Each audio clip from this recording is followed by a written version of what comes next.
Hello everyone. If you like what I'm doing here, please consider subscribing, liking, and commenting. It would really help the channel out quite a bit. Thank you very much.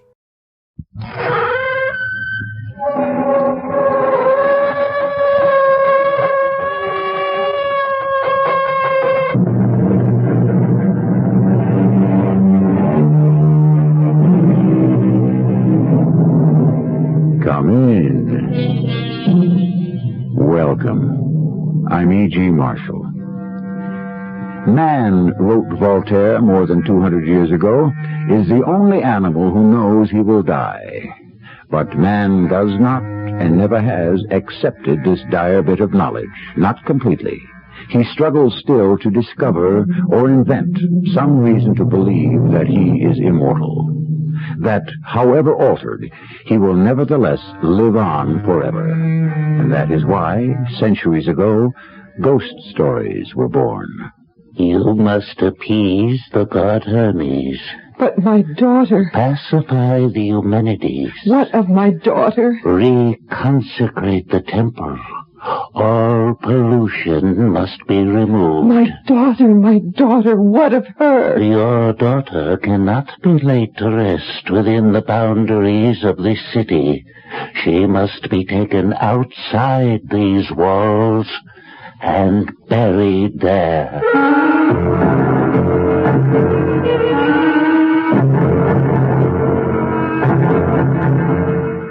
Our mystery drama, Night Visitor, was written especially for the Mystery Theater by Elspeth Eric and stars Teri Keane.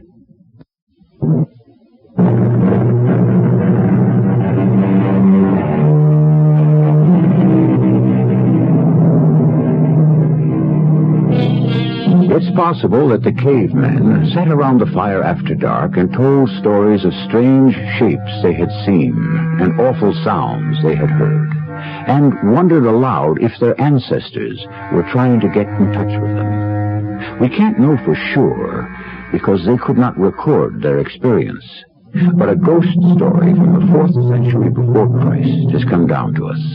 Its setting is Macedonia, and we have given our adaptation the title of Night Visitor.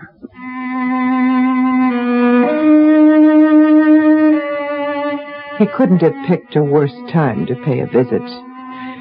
It had been a scant few weeks since the light had gone out of our lives. I suppose it's possible he had not heard of my daughter's death. After all, he lived in Therma, and I don't believe he traveled to Amphipolis more than 2 or 3 times on business for King Philip II. And he'd never before been a guest in our home. Still, demonstratives, my husband and I did our poor best to prepare for his arrival. Mercedes is very close to the king, you know. I know. And to the young Prince Alexander, too, I believe. Craterus was a general in Alexander's army. He's dead, Sheridan. 6 months married, and he died. Then she died. There's no need to remind me. Forgive me, my dear. Such a brilliant marriage, such a happy marriage. Then a widow so soon. Then... Dear wife... She lingered only a few months after his death. Our only child. Our lovely young daughter, our beautiful Philinian. Dear wife... Now this fool intrudes himself on our grief. You said yourself he may not even know. Yes. It must be that he doesn't know. Or he couldn't be so tactless, so unfeeling. His room is ready for him, I suppose. He'll be tired after his trip from Therma. It's prepared. I gave Melissa instructions. Properly prepared, I hope. Our best linen sheets. Food and drink. Spice cakes, apples, plums. A carafe of wine. Oh, yes. And our best crystal goblets with the gold rim. Mistress? Yes, Melissa. The gentleman from Therma has arrived. Mercedes is here. It had been several years since Mercedes had last been in our city, so I had no clear picture of what sort of man to expect. I must admit that I was most pleasantly, most favorably impressed. The man who entered our house was, I should think, about 40 years old, strikingly handsome, well-built, intelligent, and beautifully mannered. I must confess the thought crossed my mind how our daughter Felinian would have admired this man, perhaps even loved him. I told him briefly of her marriage, of her widowhood, and lastly of her death. He was most sympathetic, very kind, very understanding. Really a remarkable young man. We said good night to him, and Melissa showed him to his room. A proper young man. I'm happy to have him for a guest. So am I. Are you sorry you were so fretful about his coming here? I couldn't know he'd be so charming. I think I've planned everything well. Melissa will devote all her time to him. Can't we give him a servant who's not quite so old? Perhaps we should. I can't imagine that at court he's tended by an aged crone. I suppose not. In the morning I'll see what I can do. I think you should. We want to make a good impression. I know. Well, are you ready to retire? What's that? It sounded like Melissa. Well, what kind of... Mistress! Master! Melissa, what is it? What's possessed Come in, you? woman, come in. What's frightened you? Demonstrative. Some wine. Up there. Up there. Where? Up where? His room. Here, drink this. Whose room do you mean? The gentleman. The one from Thelma. McCate's? What do you know about McCate's? I looked in upon him a minute ago to see if he was cold or if he needed anything. Oh, mistress. Yes, go on. He was asleep, in bed and asleep. Of course. I peered at the bed. He was sleeping peacefully, but beneath the coverlet I could distinguish a form, not his, another's. What do you mean, old woman? 2 people were in that bed, side by side. Oh, come now, you're joking. Of course you are. Oh, your eyes are failing. Yes, that's it. No, I saw them. Melissa. But that's not all, my mistress. I crept closer to the bed. I thought, as you think now, that I must be wrong. But there they were, the 2 of them, lying next to each other. Oh, mistress, how can I tell you? One of them was... Felinian, your daughter. Can you conceive of what I felt? Incredulity, of course. It was not yet 6 months since we had placed the body of our beloved child on the bier within the tomb. The old servant's words were a desecration. A fluttering fear trembled within us both. What if something between disbelief and anxiety and a desire to quiet the old servant, something made us decide that one of us should accompany Melissa to the bedroom where McCate's lay with whom? With what? It was decided that I should be the one. I think you were losing your senses, Melissa. You stay. I'll go in. Yes, mistress. It's true. There are 2 of them. You see. McCate's and a woman. Go closer. Close to the bed. Yes. A woman. Felinian. No. Not Felinian. Yes. It is she. But it's impossible to tell. It is she, The room is mistress. so dark. Her hair, her skin, her nightdress. I can't believe. Billy. It's not my daughter. It's not Felinian. It's some stranger. It is your daughter, mistress. I'll swear to it. Close your mouth, old woman. I saw what I saw. I tell you, I saw. Hush. We must not be found here. My husband is waiting for us below stairs. Come.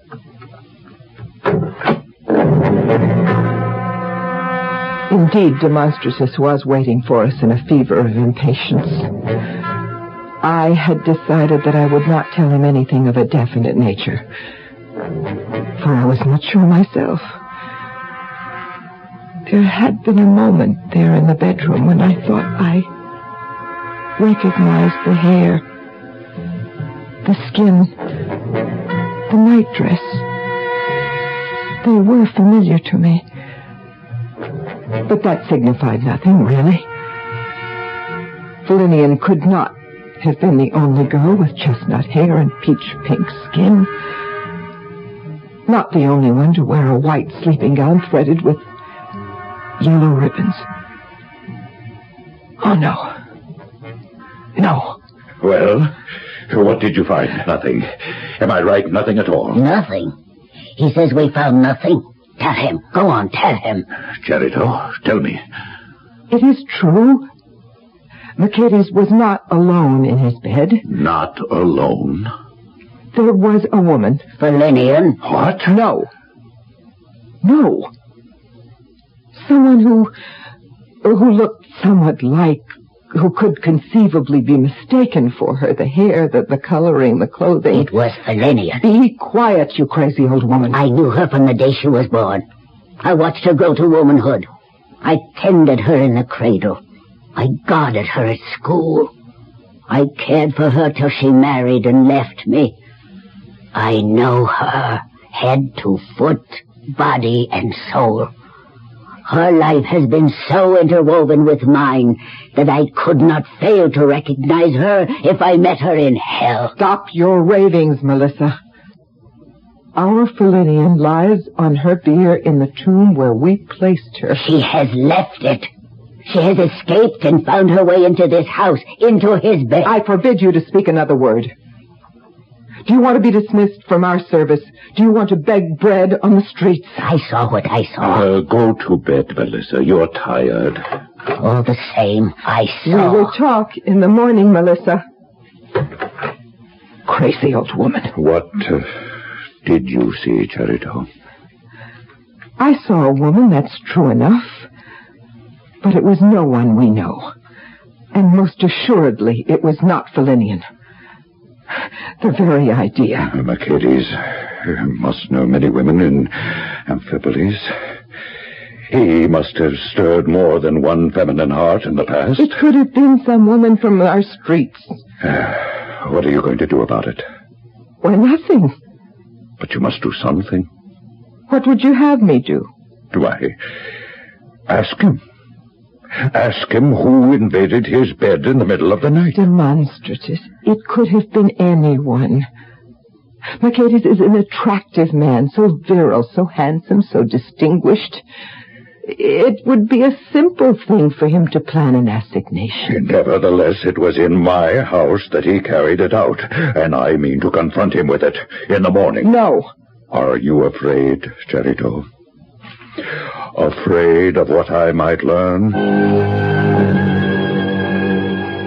Yes, it was true. I was afraid. A nameless, gnawing fear twisted my bowels. A haunting anxiety about what might lie ahead for all of us. And a terrifying suspicion that Melissa was not fabricating, nor was she deranged. That what she said she had seen, she had, in all truth, actually seen.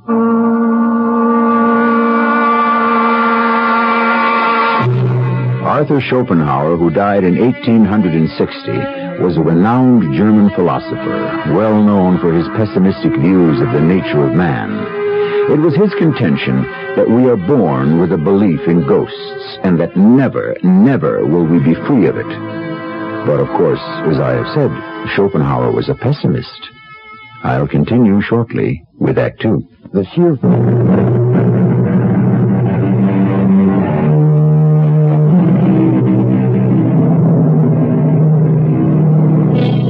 Each of us, it's safe to say, has at some time lost a loved one.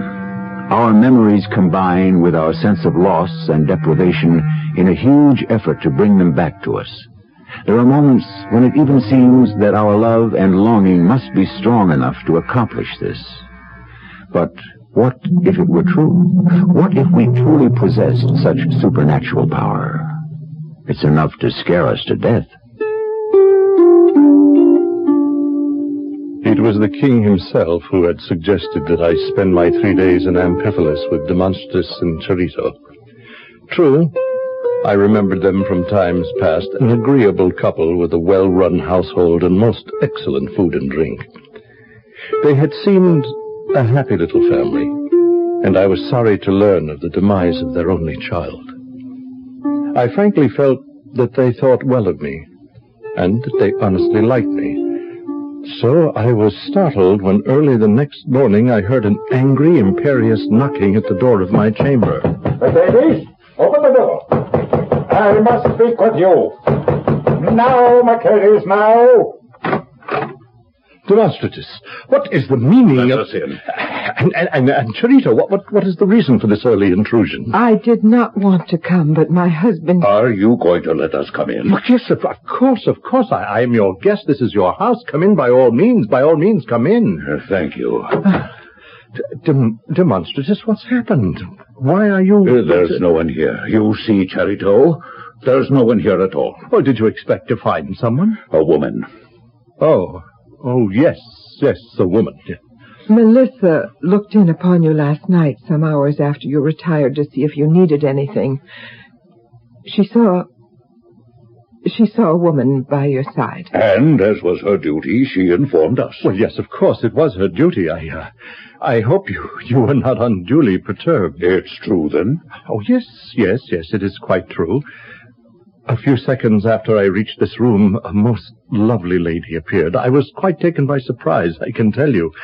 But she was so fair, so lovely, I could not on the instant send her away. You understand. Go on. And besides, she told me with such passionate sincerity that I could not disbelieve her completely, that she had loved me for years. It was someone you knew? To my knowledge, I had never seen her before. I did not press her for her name. She was clearly a lady of breeding and distinction, and she begged for my love, and I gave it to her. Forgive me if I violated your hospitality, but I was sorely tempted, and I succumbed. All of that is understandable, Mercedes. Perhaps forgivable, too. I thank you for your tolerance. Where is the woman now? Well, when I awoke this morning, when you and your wife came knocking at my door, she was gone. Sometime during the night, she went away, or was spirited away. What? Why do you say that? Why do you say she could have been spirited away? Why, because both her arrival and her departure were so mysterious, so completely out of the ordinary, so unconventional. She was a spirit? A ghost. Is that what you think? Oh, no. I meant nothing of the sort. This was a real woman, a woman of this earth, of flesh and blood. Why do you think she... Of what are you accusing me? Mercedes, my friend, you had best sit down while I tell you what is suspected. Only suspected, mind you. Suspected by an old and unstable servant in the house. Melissa? Melissa says... She swears that the woman in your bed was... our daughter. Your daughter? Our Felinian. But your daughter is dead. You told me last night that... Mercedes, after Melissa told her story of what she had seen... Or thought she had seen. I myself came into this room. The woman in your bed, though there was little light to see by, still, the woman did bear... I must confess it in the name of truth. She did bear a certain resemblance to Felinian. Oh, no. The woman who invaded my room, she was no specter. She wasn't a ghost. Look there. We sat at that table and we ate and we drank. We ate cakes and fruit and drank wine from your beautiful gold-rimmed goblets. And here, look, here's something else. 2 things she gave me as tokens of her love. I put them in this coffer. You see? See here? Look, a gold ring. She took it from her finger. And a gold belt from around her waist. Oh, no. Oh. No. There, you see. These are gifts from a tangible, a palpable woman. That was no ghost that visited me. Well, you do see, don't you? Mercedes, that ring, that belt, they were worn by our daughter, Lillian, during her lifetime. I can't believe that. No. And they were buried with her in her tomb. The ring upon her finger, the belt around her waist. But then somebody robbed the tomb. Yes, of course, that's it. Somebody broke into the tomb and stole the gold trinkets from her poor dead body. And somehow they came into the hands of my night visitor. Of course that's how it happened. Now, don't you see? I suppose it's possible. Well, of course it is. Can it be proven? Oh, yes, I think it can. Can you prove it? Well, no, not by my efforts, perhaps. But look, it comes back to me. Now, during the night, this woman whispered to me that she would return. Yes, she promised that she would return each of the 3 nights that I slept here in your house. That she would come to me at the same time. Now, if you and your wife will hide yourselves outside the door, you will see her when she appears. We could do that. Yes, but do not stop her from entering. Let her come in. If you fill the table with fruit and cake and wine as you did before, you will see that she is human, that she is alive, and she is a true woman. She is no ghost. And she is not your daughter. At long last, they were persuaded. They believed in my sincerity. And I was sincere. Oh, believe me, I had no wish to injure these good people in any way whatsoever. I wanted to satisfy them beyond their slightest doubt that my night visitor had been a living, breathing girl. No spirit, no phantom. What I did not tell them, what I could not bring myself to tell them, was that my visitor had whispered her name to me at one moment of that delirious night. And that name was Lillian. Now I was determined that they should convince themselves of what to me was incontrovertible, that the woman was wholly human. And it was with eager anticipation that I awaited the appointed hour of the next night, knowing that the monstratus Enchurito lurked in the shadows outside my door. Mercedes, my love. Is it you? Who else should it be, my dearest heart? No one. Did I not promise you that I would visit you here in this room each night you slept here? Yes. Then light a light. Let me see you. And you, look at me. We will gaze upon each other across this little table. Ah, look here. Cold meats and bread and grapes and the finest brandy we could wish. Sit there, my sweet love. There's your glass. And mine. Now, let me fill our plates. Tell me something. Anything. Whatever you want to hear. Oh, there are things I want to hear. And there are things that I do not want to hear. Your plate, my darling. Thank you. Now, ask me whatever interests you. Last night, you told me something. Many things. I told you many things. But one thing in particular. And what was that? You told me, you said that you had loved me for a long time. Oh, yes, a very long time. How long?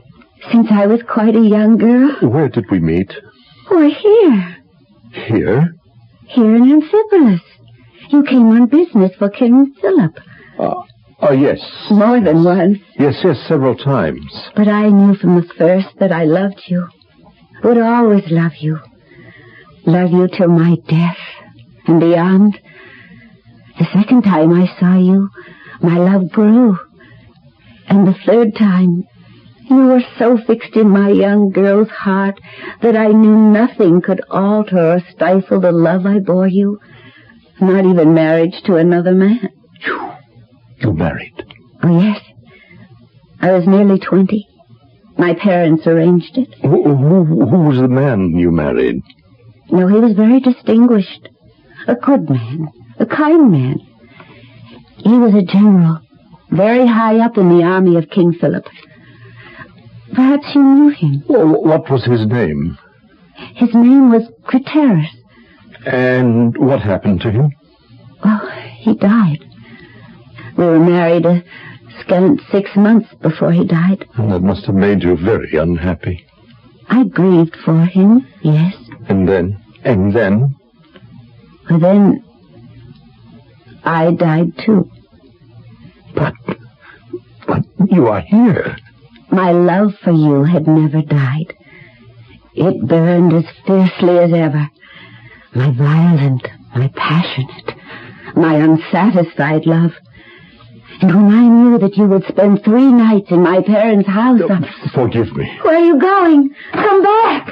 Demonstratus, come in. Mercedes, no! Traitor! We don't want them. Come in, both of you. She is here. No, we don't need them. Lillian, my daughter. Is it you? She's come back to us, Demonstratus. Our daughter has returned from the grave. Oh, dear child.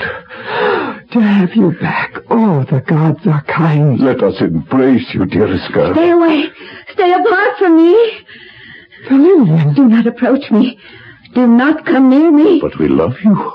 What do you know of love? You doubt that we love you? You're cruel. Cruel and unfeeling. My child, what are you saying? I came here by the grace of the gods. They allowed me 3 nights to spend with the man of my young heart. But you could not permit that, could you? You could not grant me my 3 happy nights. Oh, Lillian. I meant no harm to anyone. I did no harm to a single soul in this house. But you, Mother, and you, Father, with your meddling... Meddling? Yes, your meddling. Your audacious interference. Your bungling. You have destroyed the most sacred wish of my heart. And now... Yes, my daughter. What now? Now must I return to the shadowy place appointed for me. Now at last, it is over. Over at last. Lillian! What? Is she... She is dead, Charito. Dead? Is that true? Yes, my dear wife. Our daughter is dead. Once again, she is dead. The body of the beautiful young woman lay stretched to its full length across the bed. Her parents threw themselves upon it. The house was filled with sorrow and confusion. Lillian was dead, and I shared the grief of Charito and Demonstratus as best I could. But a question crowded my head and infected my thoughts. When had she been alive?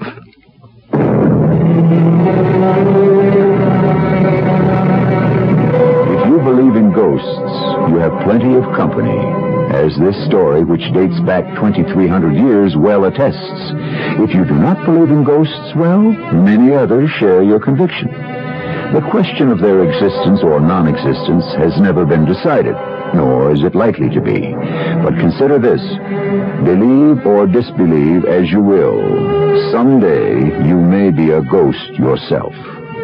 I shall be back with our concluding act shortly.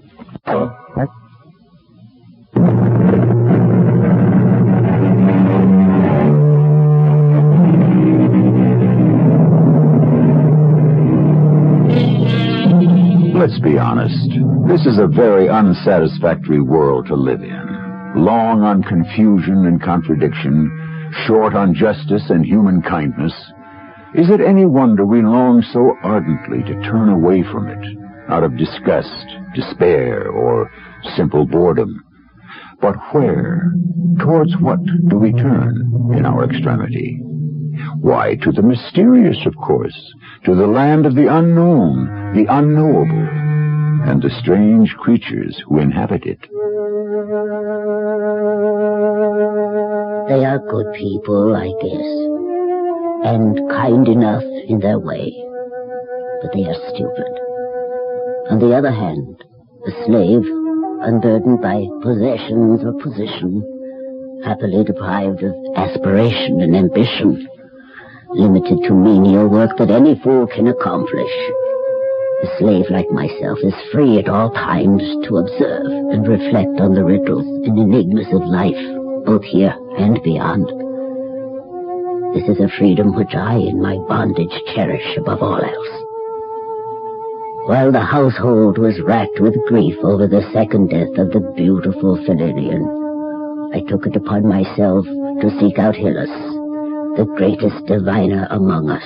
What brings you here, Melissa? Have you heard, Hillis, of the awfulness that has come to pass in the house of Charito and Demonstrative? There have been murmurings in the street, yes. The word goes round that Felinian has come back from beyond the grave. That much is true. I saw her. I was the first. Stay a moment, Melissa. You say you saw the spectre of Felinian? Not a spectre, Hillis. Felinian as she was before she died.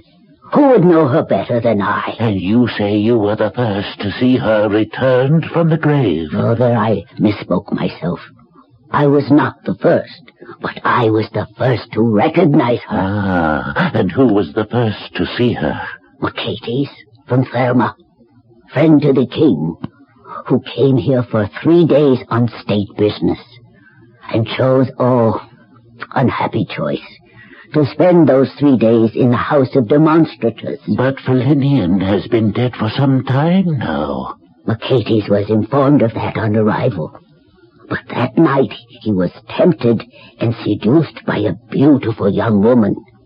And when, in the early morning hours, I entered his bedchamber to see what he might need, there they were, together. And you can imagine my horror when I looked down and saw the face of my cherished Felinian. I rushed to tell my masters, and in the morning they confronted Mercedes, who swore that it was a living woman who had visited him. He showed them a gold ring and a gold belt, which he said the woman had given him. But, ye gods, they recognized the jewelry as having belonged to their daughter. Indeed, she had worn the ring and the belt to her grave. Oh, the horror grows. Mercedes insisted that the woman had been a living, breathing being, no ghost from the other side, and invited the father and mother to hide themselves outside his room. For he said the woman had promised to visit him at the same hour each of the 3 nights he slept beneath that roof. And did the father and mother accept the invitation of Mercedes to eavesdrop outside his room the next night? Indeed they did. And indeed Felinian appeared at the very hour he had said she would. They ran to embrace their daughter, so glad they were to see her, as they thought, return to them. But she repulsed them utterly, heaped scorn and loathing on them for having prevented the 2nd and 3rd nights of her rendezvous with the man she had loved so long. And then,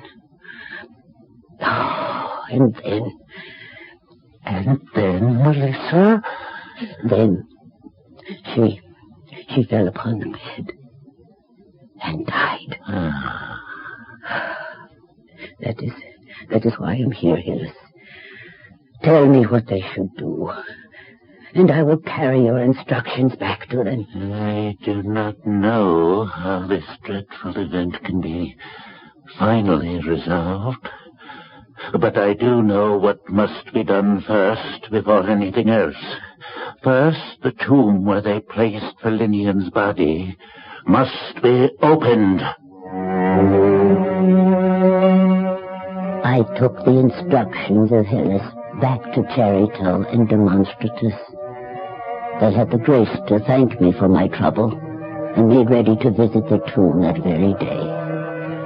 As for Mercedes, he nodded dumbly when I told him all that I had done and what remained to be done. But he said that he would not go to the tomb, but would wait for us to come back to the house. So we went without him. Here is the bier where the body of my father lies. Here lies my brother. Here my aunt. The bier of Felinian lies straight ahead. I know very well where she lies. Bring the torches closer. Look there. There is no body. But where could... At home? With Mercedes on the bed where we left her? Let us hurry back. Come, Melissa. Wait. Come, Melissa. Look here. What is it?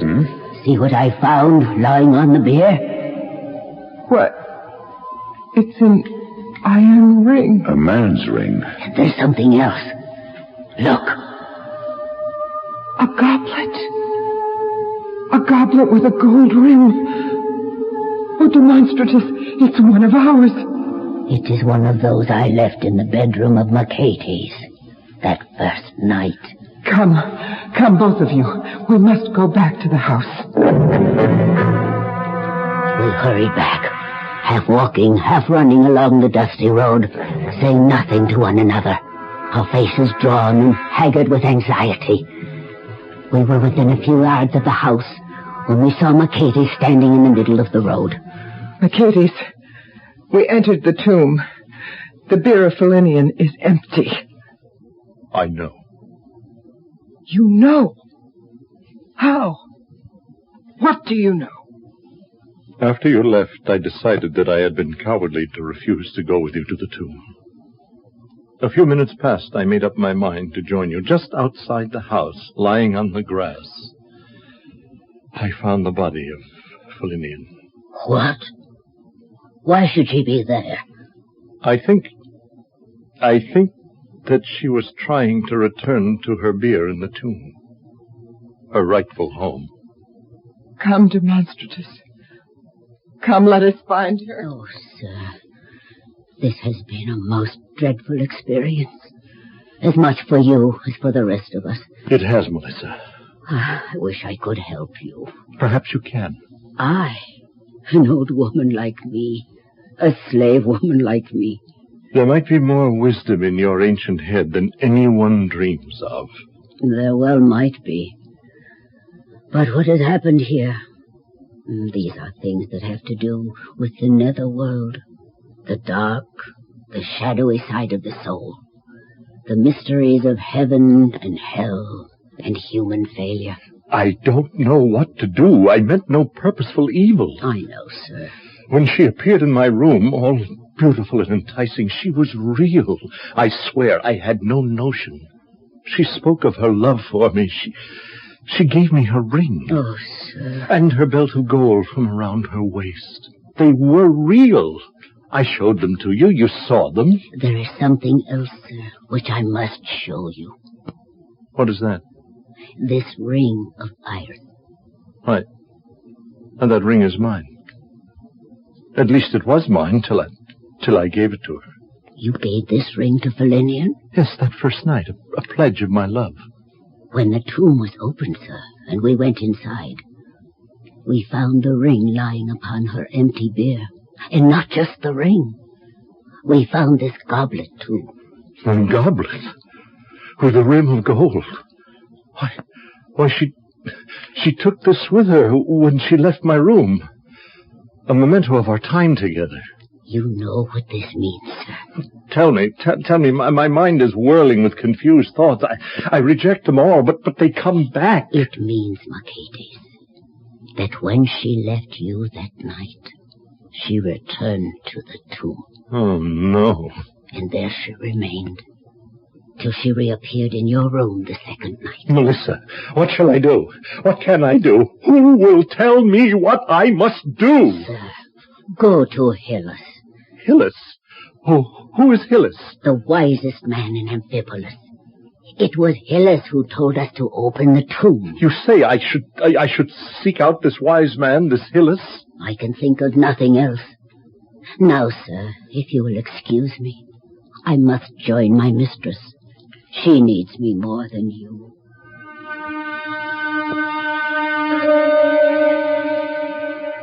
I suggested to Cherito that she and I should go to the place of assembly. There was bound to be a crowd there, for by now everyone must know of our journey to the tomb and what we had found and not found there. At first she hesitated, but when I said that Hillis would most certainly be one of the crowd, she consented, for she knew she was in drastic need of counsel. Hillis! Hillis! Is Hillis here? He's here! Yes, I'm here. Hillis, I must speak with you. Yes, Cherito. I need your help. This awful quandary into which we have been thrown. Quiet. Quiet, everyone. Be quiet. Hillis, you know of the tragedy that has befallen our family. There is talk of it, Cherito. And Melissa has told me the true details. Which she herself witnessed. And you wish me to tell you what should be done. To wipe away the stain, to cleanse our house. Cherito, make sacrifice to the god Hermes. Yes. And to the Eumenides. Oh, yes. And to Zeus. What of my daughter? Her body lies outside our house. Ah, you would place her back in the tomb. Is that it, Cherito? On the bier that is hers. No. No, Cherito, no. No? Then what? Then where? Linian cannot be laid to rest within the boundaries of this city. She must be taken outside these walls and buried there. No! It is the law. It was harsh advice to give, but such were the facts, and such was the law. And the sorrowing friends and family did everything that I suggested with the utmost care. The man, Mercedes, never consulted me. That same day, he killed himself. Perhaps, had he sought me out and asked my help, perhaps I would have told him that there was no other proper thing for him to do. But what he did.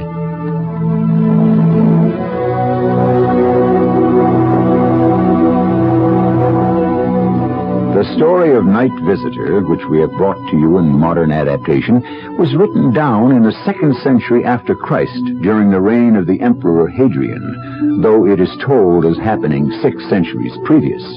Its author was a freed Greek slave by the name of Phlegon, and was circulated in a book titled De Rebus Mirabilis, or Of Miraculous Things. I'll be back shortly.